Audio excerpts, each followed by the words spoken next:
ya tenemos en el otro estudio, o al otro lado del estudio, a José Reveles, un periodista especialista en temas de narcotráfico, con cualquier cantidad de libros, pero el más reciente, Necropolítica y Narcogobierno, nuevas dinámicas de poder, de José Reveles, Pepe Reveles, como le dicen en realidad a todo el mundo. Pepe, hoy no estaba Vicente, nos falló, pero aquí estoy, como siempre, Pepe. Me da mucho gusto saludarte, Paco, y con muchísimo gusto. Estoy a la orden. Pepe, bueno, tú sabes, estas semanas, en los últimos días, cayó Humberto Figueroa Benítez, la Perris, la Perris, uno de los principales gatilleros de los Chapitos, y mi pregunta es, primero, ¿qué papel jugaba? Segundo, eh, eh, parece que cada vez la Guardia Nacional, el Ejército y la Marina están más cerca de los Chapitos, de los Chapitos. Así que, ¿qué papel jugaba la Perris? ¿A quién era? ¿Y verdaderamente está la Guardia Nacional más cerca de los Chapitos? Sí, fíjate que creo que es más relevante incluso de lo que se suponía eh, cuando lo abatieron. Es una persona que se le atribuye ser uno de los jefes de seguridad principales de los Chapitos, particularmente de Iván Archibaldo, y él se ocultó, vamos a decir, en una casa de Nabolato, hasta donde llegaron las fuerzas militares y policíacas y lo abatieron ahí, ¿no? Esto fue el viernes por la tarde y hubo pues también policías heridos y soldados también dañados mortalmente, ¿no? Entonces, es un, se le llama como un sucesor del Nini, de, que era también muy relevante, Néstor Isidro Pérez Salas, que era el hombre de las confianzas de Iván Archibaldo, ¿no? Eh, el, el hecho de que la DEA ofrecía $1 millón por quien diera a conocer su paradero y lo entregara, pues habla de la importancia que le daban también en los Estados Unidos. Pero un detalle que realmente me llamó la atención es que él habría participado, Figueroa Benítez, alias La Perris o el 27, habría participado en este extraño operativo de traición de Joaquín Guzmán López al Mayo Zambada en Huertos del Pedregal, porque se le atribuye incluso haberlo amarrado él. O sea, él lo amarró, él lo sometió. ¿Qué quiere decir esto? Que estaba en Huertos del Pedregal por encargo del resto de los Chapitos, lo cual nos hace pensar que el operativo no lo hizo Guzmán López solito con el consejo de Ovidio que estaba en Estados Unidos, sino que Iván Archibaldo y Jesús Alfredo, los medios hermanos, los Guzmán Salazar, habrían también estado involucrados en pues esta traición al Mayo, llevárselo a Estados Unidos contra su voluntad y entregarlo allá a las autoridades al mismo tiempo que se entregaba Joaquín, Joaquín Guzmán López.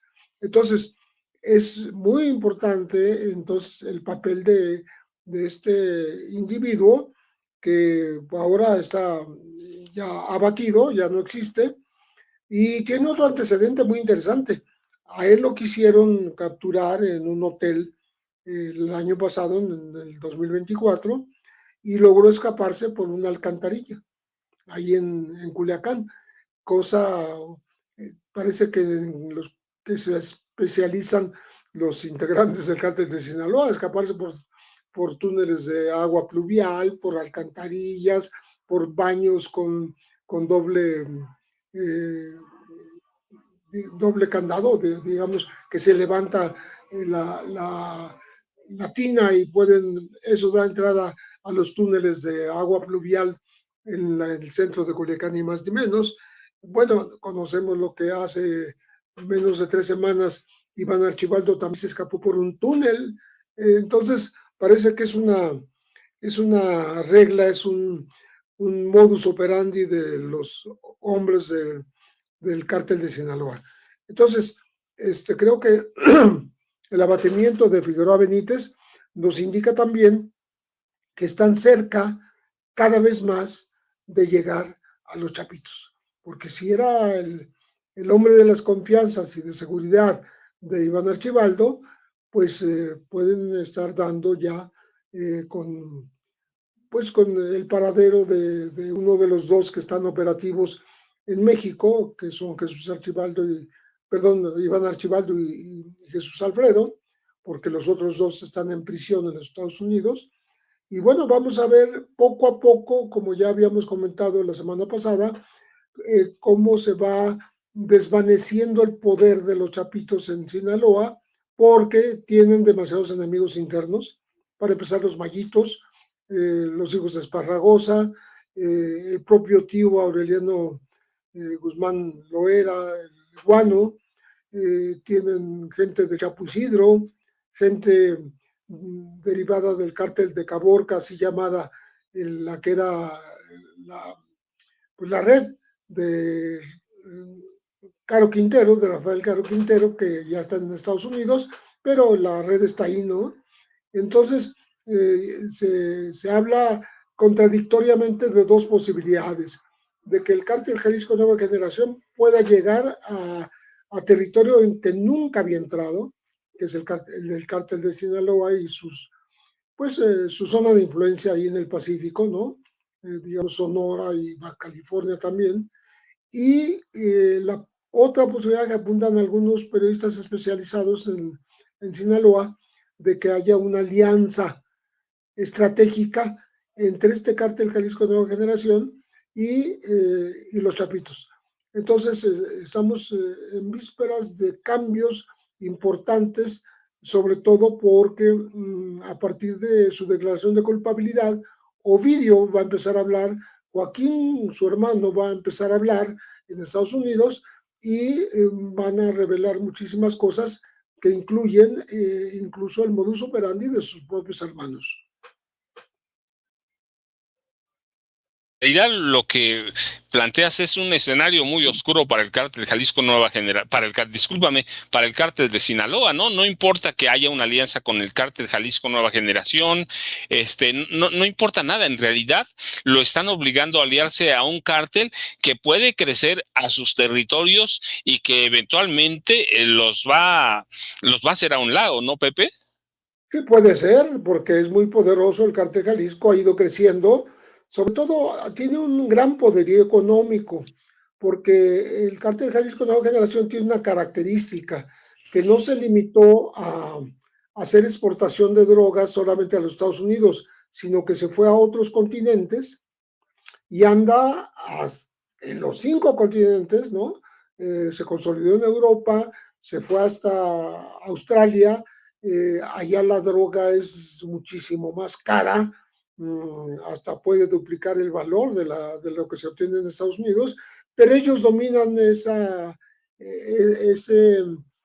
zona desde el punto de vista de que son los surtidores, son los que abastecen de todo tipo de drogas aquellos rumbos, y son los que cobran ese dinero. Entonces ese dinero los ha enriquecido terriblemente y es posible que sean más poderosos económicamente que el propio cártel de Sinaloa. Ya es mucho decir, ¿no? Y que están dominando no solo ese territorio, sino también se han metido muy fuerte en Sudamérica, prueba de lo cual es la captura de varios de los integrantes de los Queenies, que son los cuñados del Mencho, Agnael González, que han sido encarcelados en Estados Unidos justamente por inversiones en Sudamérica y por lavado de dinero, hablando por supuesto, de una cantidad que a ellos no les hace ni cosquillas, ¿no? Son $2,000 millones aproximadamente de las operaciones Pitón y la otra operación, cuyo nombre se me fue ahorita. Son dos operativos, Agave Azul, que los Estados Unidos iniciaron sin consultar con México, pero sí lo invitaron después a participar. Entonces, son de los pocos fenómenos de ataque a las estructuras financieras de algún cártel que se han dado. Estos de los Estados Unidos contra el cártel Jalisco Nueva Generación, pero, repito, no son tan cuantiosas como pudieran ser, porque ellos son infinitamente más poderosos económicamente y sigue creciendo ese poderío. Por tanto, sí hay una amenaza, por decirlo de esa manera, hay una posibilidad de que ellos puedan ir sustituyendo incluso al cártel Jalisco, al cártel de Sinaloa, perdón, en su propio territorio y en la zona que dominan, en Sonora, en Baja California. Sí, que la situación para el cártel de Sinaloa es más delicada, mire, de lo que parece, y Pepe lo plantea muy bien. Si algo tiene el cártel Jalisco Nueva Generación es que supo entrar a otros mercados, a otros continentes, a Europa, Australia, así que hizo y diversificó sus ganancias, se hizo económicamente más poderoso, y con la debilidad que tiene en este momento el cártel de Sinaloa, pues claramente sí lo puede desplazar. Pero Pepe, yo te tengo otra pregunta. Tengo dos temas, pero primero te suelto uno. Recientemente fueron detenidos, capturados, como sea, 11 elementos de la Guardia Nacional. 3 de ellos no eran cualquiera, eran oficiales, el resto eran agentes normales. Pero no es que los hayan agarrado solamente robándose una pipa para transportar huachicol, sino que los agarraron ordeñando un ducto de petróleos mexicanos. 11, y yo lo que les decía es que eso tiene que ser más grave de lo que parece, porque las cadenas de mando en el ejército, que tiene una preparación la Guardia Nacional del Ejército, son lineales. Y si se desvió un evento, pues el de arriba tuvo algo que ver. ¿Tú cómo ves ese tema, Pepe? Tienes toda la razón, porque no podemos hablar de 11 manzanas podridas de un árbol tan grande como la Guardia Nacional, ¿no? Esto, desgraciadamente, apunta a que puede haber un modus operandi de la propia Guardia en otros lugares, no nada más ellos, y que no actúan por su cuenta. Sobre todo que no es la costumbre actuar por su propia cuenta, porque son educados por el ejército y respetan las jerarquías. Por tanto, saben a lo que se exponen cuando intentan actuar por su propia cuenta. Y finalmente es como dicen, si me viste no me conoces, y si te preguntan nunca me has visto, ¿no? Entonces sí tendría que ver con algún saqueo que podría decirse pues formal o institucional, ¿no? Porque sí es muy grave que eso esté ocurriendo, que el huachicol, que es uno de los negocios más grandes que hay después del tráfico de drogas, el tráfico de personas, esté siendo pues manejado directamente por personas que no debieran estar en ese negocio, sino atacando a quienes están en el negocio. Entonces, me parece sí muy grave, ¿no?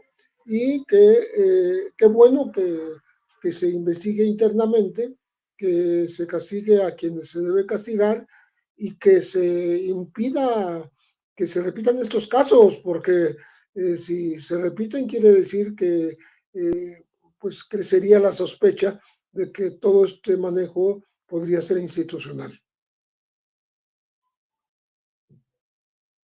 El secretario de Seguridad Pública Federal, Seguridad Pública y Protección Ciudadana, Omar García Harfuch, salió a defender a la institución, pero tú y yo conocemos que los cuerpos militares o paramilitares son de otra forma. ¿Cómo justificar declaraciones de Omar García Harfuch, Pepe? Mira, es lo normal que él defienda la institución, ¿no? Como en su momento, si le hubiese tocado en esa época decir que los Zetas, que fueron eh, una fracción del ejército de élite, provenientes de los grupos aerotransportados de fuerzas especiales y los grupos anfibios muy especializados en la guerra, se convirtieron en delincuentes y se pusieron al servicio de José Cárdenas en su momento y, y, del, y del cártel del Golfo, pues fueran tipos aislados y que el ejército era incorruptible. Pues eso le toca decir, no va a decir otra cosa. Entonces, lo que hay que demostrar y hay que probar y hay que evitar en la práctica es exactamente esa posible corrupción de la Guardia Nacional. Y para eso, justamente, no sirven las palabras, el discurso de García Harfuch.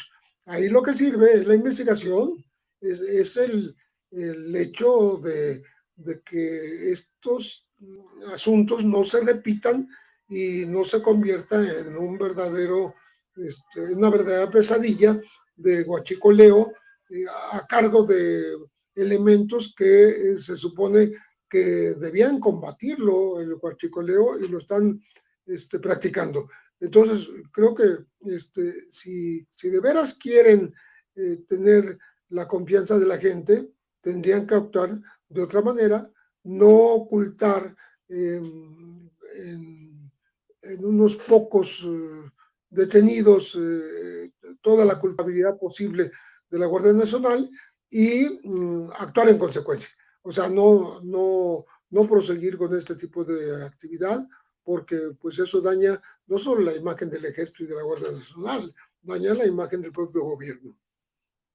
Y Pepe, déjame invitar, sumar a Vicente, que ya está con nosotros. Vicente, bienvenido de regreso. Pepe, aquí estamos, Vicente.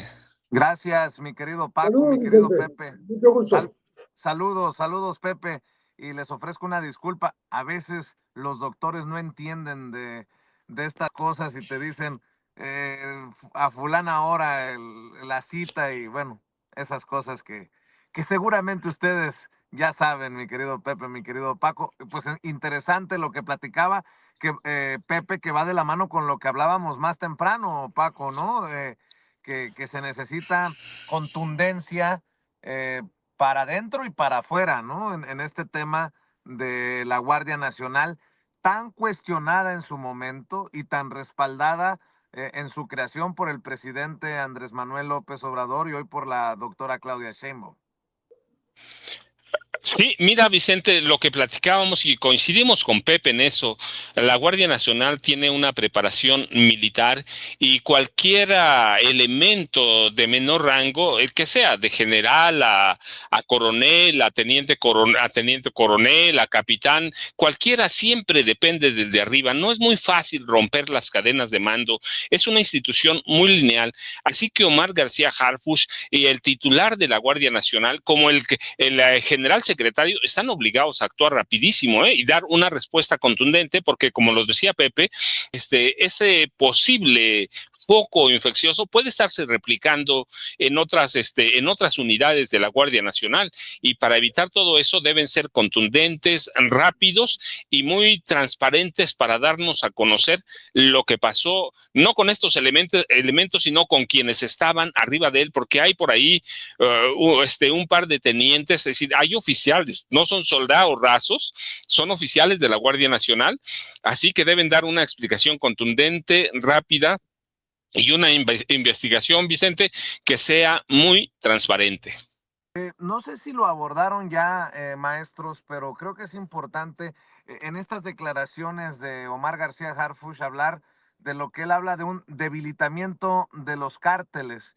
Y por muchos años la oposición ha montado esta narrativa de que Morena está aliado al narco y que el vínculo está hacia Sinaloa, ¿no? Y es hoy el cártel de Sinaloa, el cártel que sufre bajas, es incluso el cártel Jalisco Nueva Generación, también, ¿qué panorama ven, Pepe Rebeles, Paco Cruz? Pepe, voy contigo. ¿Qué panorama ves de un debilitamiento de los cárteles?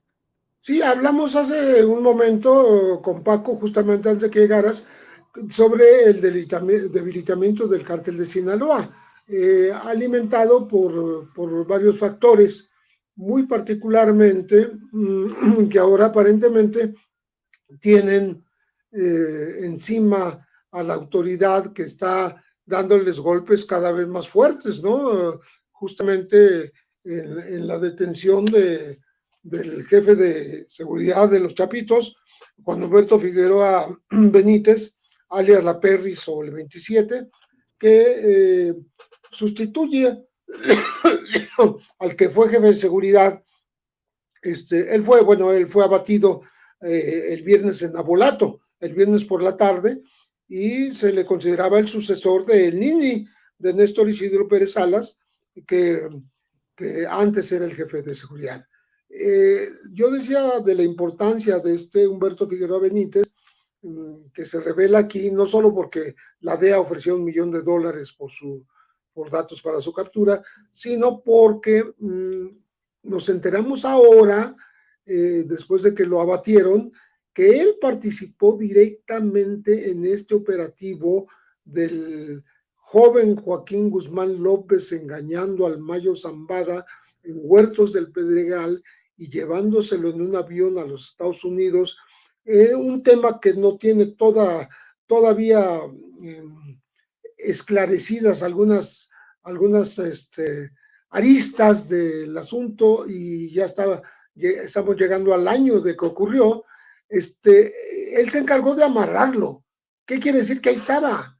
¿Qué quiere decir? Que los otros Chapitos apoyaron también.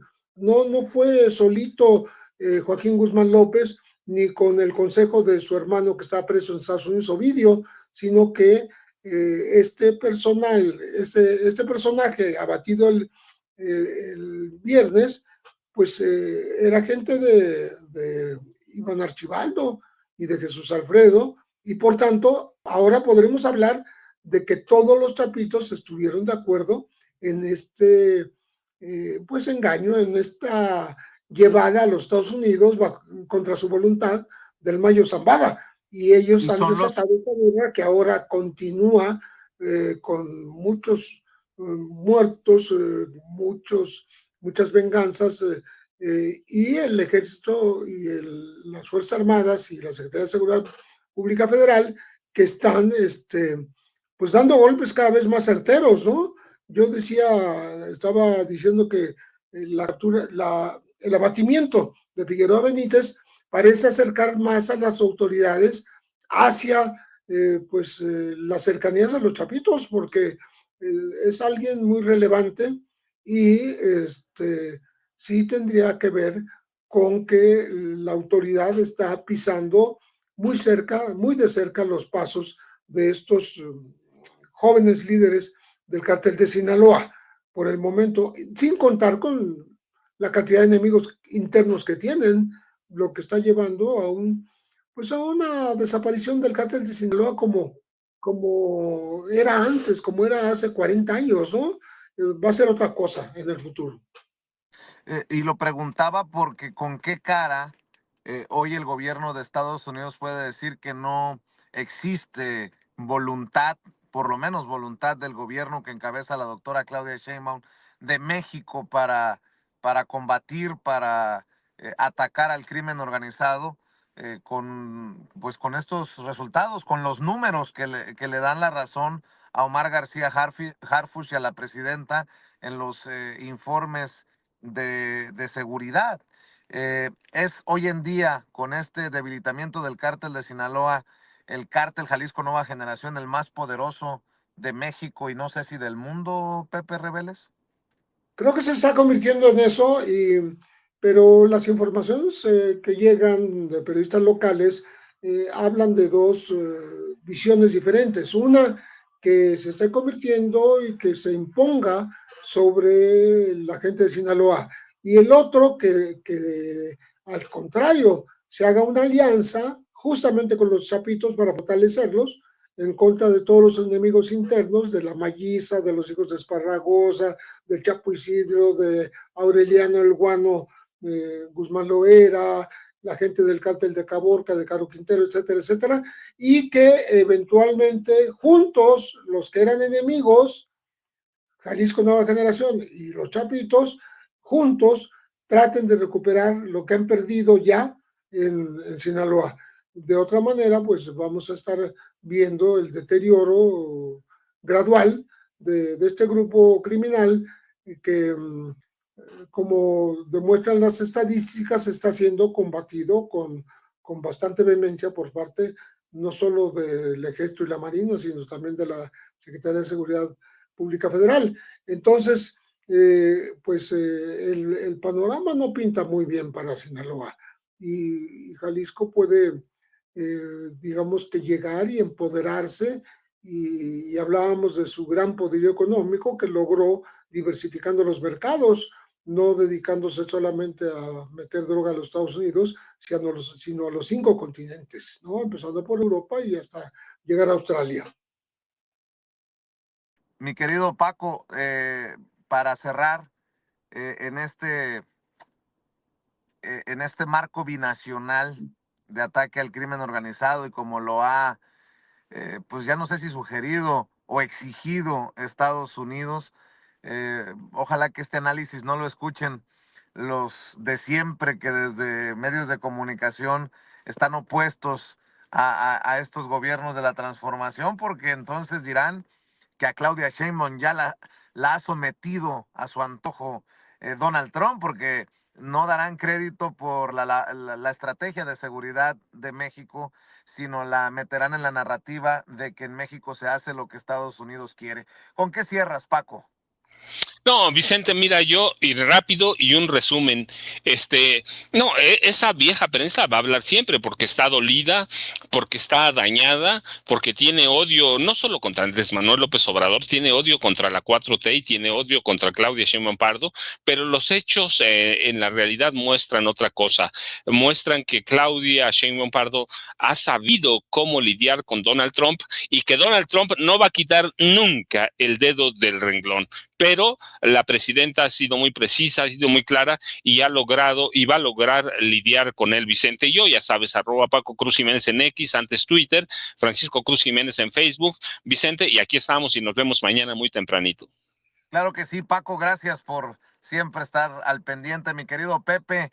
Yo siempre agradecido también por tu generosidad. Y si bien no estás en redes sociales, sí le pido a la gente que nos ve y que nos escucha que amor con amor se pague y que sigan buscando Necropolítica y Narcogobierno, el libro que presentaron tú y Paco en la Feria Internacional del Libro del Zócalo hace meses. Y bueno, seguir cacareando lo que siempre hago, ¿no? Los logros de la gente a la que admiro, a la que respeto. El flamante Premio Nacional de Periodismo, Pepe Rebeles, hablando con nosotros sin censura. Te mando un abrazo, querido Pepe. Muchas gracias, Vicente. Muy buenos días, Paco. Gracias, Pepe. Gracias, Paco. Los maestros, cerca de 100 años de experiencia en esta mesa de seguridad nacional aquí en Sin Censura. Y le digo que agradezco a las personas que nos ven y que nos escuchan y nada más para que nadie se asuste, pues una cita médica que se atraviesa en el día y no había forma de cambiarla. El ultrasonido